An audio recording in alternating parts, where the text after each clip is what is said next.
7 koleksi kisah seram UiTM ini pasti buat korang tak tidur malam. Sebelum saya mulakan, tolong kuatkan semangat, dan kalau anda sedang dengar kisah seram ini berseorangan, hati-hati. Nombor 1. Lift Menara UiTM. Menurut sumber, kisah lift berhantu ini berlaku di Menara Sultan Abdul Aziz Shah UiTM Shah Alam, berdekatan autoteller BCB Bank. Dengar cerita, kisah ini banyak berlaku semenjak UiTM siap dibina hinggalah sekarang. Perkongsian ini adalah daripada himpunan cerita-cerita seram University di Facebook. Ceritanya macam ni.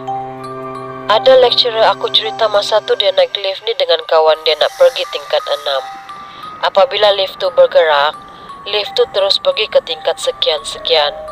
Aku tak nak bagi tahu tingkat berapa, nanti korang seram sejuk dibuatnya. Lift tu terus ke tingkat sekian-sekian, di mana dekat tingkat tu tak ada orang dekat luar lift. Ruang tu dikosongkan oleh pihak UiTM atas sebab tertentu yang tak diketahui kisahnya. Tingkat sekian-sekian tu gelap. Lecturer aku confused sebab kenapa lift tu berhenti dekat tingkat sekian-sekian sebab tak ada orang pun nak masuk. Yang nampak hanya ruang kosong yang gelap gelita.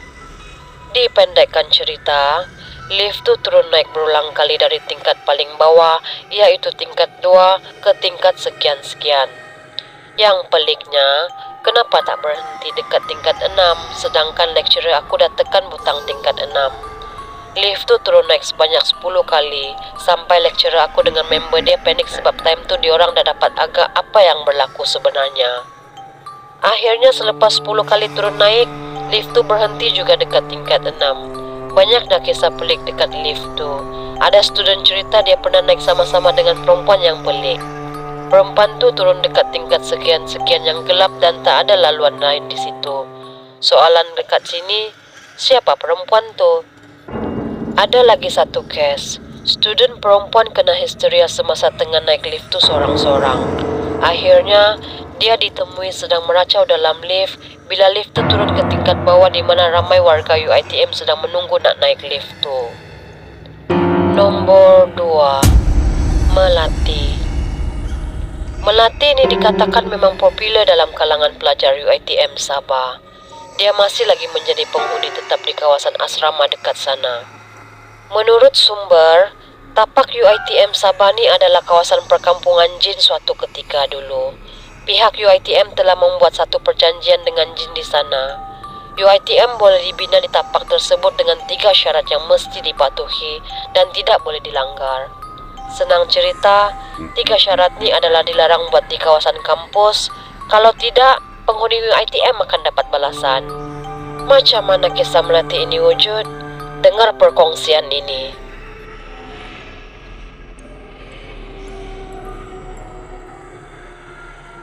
Hello guys, selamat pagi, selamat petang atau selamat malam semua. Welcome to Alex Story Time. Saya harap kamu sudi support, bagi saya semangat untuk teruskan channel saya. Saya juga mohon bantuan kamu untuk subscribe, share, dan like. Saya sangat hargai kebaikan kamu dan semoga kamu sentiasa dimurahkan rezeki. Pada mereka yang sudah subscribe channel saya sangat berterima kasih. Menurut sini yang terdahulu, Melati ini merupakan roh pelajar perempuan yang telah membunuh diri dengan menggantung diri. Tapi ada juga yang cakap, Melati potong urat nadi di tangannya dan bersembunyi di dalam almari supaya tidak diketahui oleh sesiapa. Macam-macam versi diceritakan tentang cara Melati ini bunuh diri. Tapi realitinya, dia tetap mati dan menjadi roh yang mengganggu setiap pelajar di asrama UiTM Sabah. Selalunya, Melati ini akan mengacau bila exam dah nak dekat. Dulu, pelajar perempuan pernah tinggal di blok B dan C. Tapi sejak peristiwa histeria yang berlaku banyak kali, semua pelajar perempuan dipindahkan ke blok D, E dan F dan lelaki pula ke blok B dan C. Lepas tu, setiap tandas di blok B dan C tidak mempunyai cermin kerana telah dicabut oleh pihak asrama. Menurut mereka, ada pelajar lelaki ternampak bayangan perempuan melalui cermin tandas. Setelah diperiksa berulang kali, mereka tidak menemui seorang perempuan pun. Jadi, kita cuma akan nampak Melati melalui cermin. Ada cermin atau tidak, dia tetap ada dekat situ. Nombor 3, Tasik Tun Fatima. Siapa aja yang tak tahu Tasik Tun Fatima kan? Pot paling famous dalam kalangan student dekat UiTM Lendu, Melaka.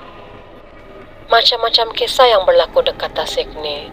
Salah satunya adalah cerita yang akan dikongsikan sebentar lagi daripada seorang bekas pelajar yang bernama Pika. Benda ni berlaku sewaktu diploma kami di UiTM Lendu. Kebiasaannya pada cuti weekend, kami akan keluar ke bandar. Tak kisahlah tengok wayang ke, makan-makan ke, saja isi masa lapang. Tapi kami hanya akan sewa kereta di kawasan Kelemak, berhampiran Lendu, dengan seorang pakcik yang memang dia offer rent car service. Pada suatu malam, seperti biasa kami pulangkan kereta sewa di rumah pakcik itu. Nak dijadikan cerita, waktu itu memang sunyi sangat dan saya cuma menyewa berdua. So termasuk pakcik itu ada 3 orang dalam kereta. Perjalanan dari Kelemak ke Lendu ambil masa lebih kurang 10 minit. Pakcik itu memang peramah. Dalam kereta duk tanya itu, ini. Kita orang memang layan je sebab dah kenal. Tiba-tiba pakcik itu cakap, "Kenapa kawan awak yang dekat belakang tu senyap je dari tadi?" Dan aku pun, siapa pula dia nampak ni? Aku tanya, "Siapa pakcik?" Dan pakcik tu jawab, "Tu sebelah kamu, duk senyap je dari tadi.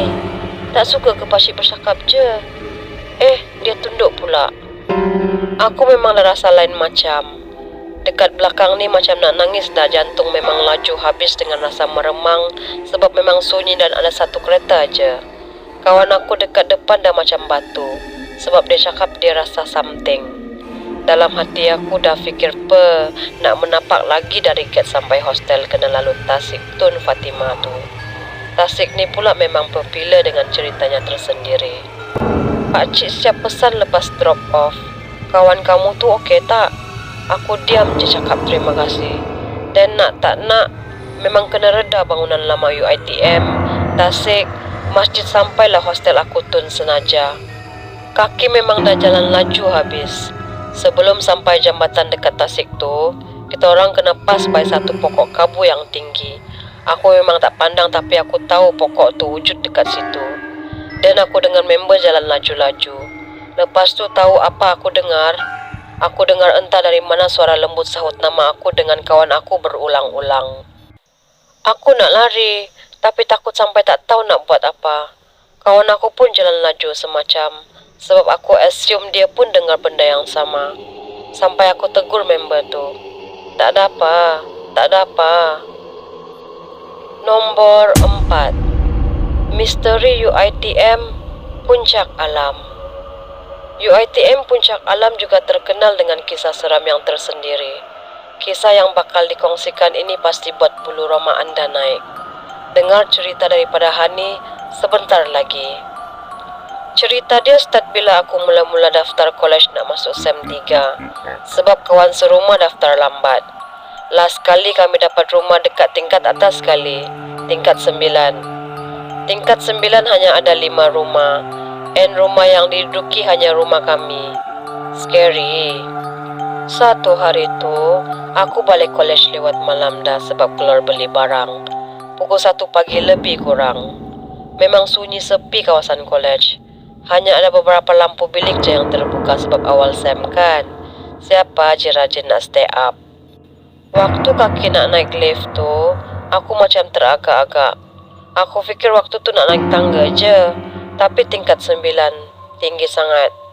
Tingkat 1, 2, lepas tu tingkat 3. Lift berhenti dekat tingkat 3. Aku dah lega dah sebab ada yang nak naik. Tapi kau tahu siapa tunggu nak naik? Perempuan pegang buku lusuh berdebu dekat tangan dia. Dengan pucat muka dia tu, actually aku memang boleh nampak makhluk halus ni. Cuma setelah sekian lama tak pernah nampak sejak nenek aku tutup hijab aku yang terbuka. Inilah first time aku nampak balik. Aku dapat rasa badan aku sejuk gila. Menggeletar seluruh badan, tapi benda ni kalau kita tak kacau dia takkan kacau kita. So aku berdiri dekat penjuru lift tu. Benda tu pula dekat depan. Aku memang nak nangis waktu tu sebab dia tak tekan lift. Aku fikir time tu, macam mana aku nak turun tingkat 9 nanti sebab dia halang aku. Sampai je tingkat 9, dia keluar heret kaki dia. Aku dah siap nak pecut masuk rumah dah lepas je keluar lift. Tapi guess what? Dia berdiri depan rumah aku before lesap. Aku punyalah tak tahu nak buat apa, terus call housemate aku suruh buka pintu. Takut macam mana sekalipun aku tutup je mulut walaupun diorang tanya kenapa muka aku pucat semacam. Buat sesiapa yang stay dekat Palam, jaga diri. Jangan bising sangat. Tambah-tambah yang stay dekat tingkat 9 tu ya. Kisah ni tak lama sangat tau. Tak kisah korang blok Refrisia, Angsana, Dahlia or Kaswarina. Please jaga hubungan dengan Allah. Nombor 5. Makcik Kerepek, College Senaja. College Senaja ini berada di UiTM Lendu, Melaka. Korang mesti pernah dengar kisah Makcik Keripap kan? Tapi kali ini mengisahkan tentang Makcik Kerepek pula. Cerita ini daripada senior UiTM Lendu yang kini bekerja sebagai Grab driver. Ceritanya macam ni. Masa tu, setiap bilik ada 4 orang penghuni. Lepas tu, masa senior ni on the way nak tidur, tiba-tiba ada orang ketuk tingkap dan cakap, "Nak, belilah nak. Belilah kerepek ni." Sedangkan bilik dia dekat tingkat 4. Macam mana Makcik Kerepek tu boleh ketuk tingkap jual kerepek pula? Lepas tu dia buat tak tahu. Tapi suara makcik tu makin kuat. Sini ni takut sangat, dia pun turun dekat katil member dia. Selepas Makcik Kerepek keep on ketuk-ketuk tingkap, akhirnya satu bilik dengar suara dia. Sampai sekarang misteri Makcik Kerepek masih belum selesai. Dan semua orang tak tahu siapa sebenarnya Makcik Kerepek tersebut. Nombor 6. Perempuan ketawa dalam tandas. Pengalaman seram ini dikongsi oleh seorang pelajar lelaki UiTM Segamat Johor. Amaran. Jangan ke tandas sorang-sorang kalau iman tak kuat ya. Cerita daripada pelajar bernama Khairul, ini boleh tahan seramnya. Dengar perkongsiannya selepas ini. Aku merupakan pelajar lelaki yang menetap di kolej perempuan kerana kolej lelaki untuk kami duduki sedang menjalani penambahbaikan perabot. Jadi kolej itu dijadikan tempat menetap sementara buat kami pelajar lelaki. Al-Kisah, pada malam itu memang biasanya aku tiada masalah pergi dan keluar ke tandas walaupun pada awal pagi ataupun lewat malam. Aku duduk di bilik bernombor 107B berhadapan dengan tandas. Tandasnya cantik bersih. Yelah, tandas perempuan kan. Berbanding dengan tandas lelaki yang serba kekurangan seperti pintu tiada penyendal dan macam-macam lagi. Aku pun tutup pintu tandas yang aku gunakan dan membuang hajat.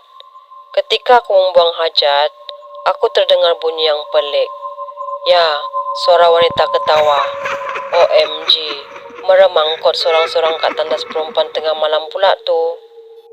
Rasa macam nak ulang balik masa tak nak pergi tandas sorang-sorang. Aku pun berfikir sejenak tadi. Di tandas hujung memang macam ada bunyi sikit. Tak tahulah apa dekat situ. Aku fikir rakanku yang mempermainkan aku. Makin lama suara ketawa tu makin mengilai-ngilai. Rasa macam nak pengsan. Aku dengan tak sempat buka air terus lari lintang pukang masuk bilik aku di depan tandas. Aku buka pintu tandas aku, lepas tu lari macam Usain Bolt, tak tengok kiri kanan sebab aku tahu kalau aku tengok mesti ada lagi takutkan aku. Memang aku perasan macam ada benda perhatikan aku. Tapi aku buat je. Lari beberapa langkah terus ke bilik. Mana taknya, ketawanya mula-mula biasa merdu, lepas tu berhenti kejap. Lepas tu ambil kau, mengilai gila-gila kuat satu tandas tu. Sejak dari hari itu, aku dah fobia nak pergi tandas sorang-sorang. Nak masuk je aku fikir 2-3 kali. Nombor 7. Kolej Serapi Blok 3E. Kisah seram terakhir ini berlaku di UiTM Samaran, Sarawak. Hati-hati kalau korang terdengar suara budak-budak bising dekat level atas, takut itu bukan suara orang. Pengalaman seram ini dikongsi oleh Eli, pelajar di Kolej Serapi Blok 3E. Ceritanya begini. Waktu itu adalah hujung semester. Aku budak spot track. Spot track dan final exam memang suka habis lambat. Tapi aku beruntung sebab roommates aku mostly budak Sarawak. Jadinya, mereka stay sampai hari last aku dekat UiTM. Ada satu malam, level atas bising gila. Aku tak tahulah diorang buat farewell party ke macam mana. Tapi memang diulah. Aku pun dengan selamba sound orang atas melalui tingkap. Oi korang, seronok nampak? Taulah final exam dah habis. Lepas aku sound diorang, budak-budak level atas dah tak bising lagi. Maka, aku pun boleh tengok movie dengan aman. Keesokan hari, semasa aku nak keluar dari bilik dan menuju ke toilet, aku bertembung dengan budak-budak level atas. Pintu bilik aku menghadap dengan entrance. So, boleh nampak siapa turun naik tangga. Aku tanya, korang nak pergi mana pagi-pagi buta ni? Diorang pun jawab, kita orang baru balik overnight dekat Kuching. Kenapa? Muka aku berubah. Terus aku masuk semula dalam bilik dan ceritakan kisah malam tadi dekat roommate aku. Berani gila kau tegur malam-malam. Mujur bilik kita tak kena kacau. Jadi, siapa Eli tegur malam tu? Korang fikirlah sendiri.